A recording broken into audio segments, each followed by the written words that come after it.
Welcome back. In the last video, we trained our EffNetB2, EffNetB2 feature extractor, and we saw that it got pretty good results. In fact, it satisfies our first criteria of performing at 95+% accuracy. And it looks like if we kept training our model, that performance would increase. So that's an experiment I'd encourage you to give a go.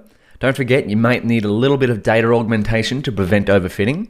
But with that being said, because we've got a good performing model now, let's save it to file, hey? So saving EffNetB2 feature extractor, because if we want to deploy one of our models later on, we need it saved to file.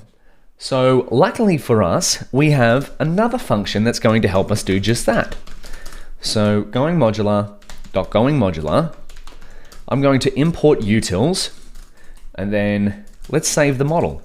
Save the model, so utils.save model, then I'm going to go model equals EffNetB2, and I'm going to then go, the target directory I'd like to save it to is models, nice and simple, and then finally, let's give it a model name.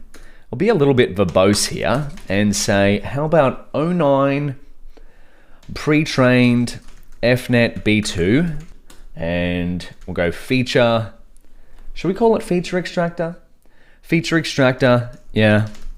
Pizza, steak, sushi, 20%. Verbose, but that just means that we really know what this model is, so we're not quite confused about what it is. And so if we set that, is this going to work? Beautiful. Models 09 pre-trained EffNetB2 feature extractor, pizza, steak, sushi, 20%.pth.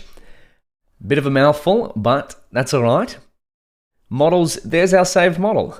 Wonderful. And of course, where does this function come from? It comes from utils.py. So if we wanted to have a look, we could go into going modular, and then going modular, utils.py, and we have our save model function there that we created back in 05 PyTorch going modular, which is utils.py. There we go.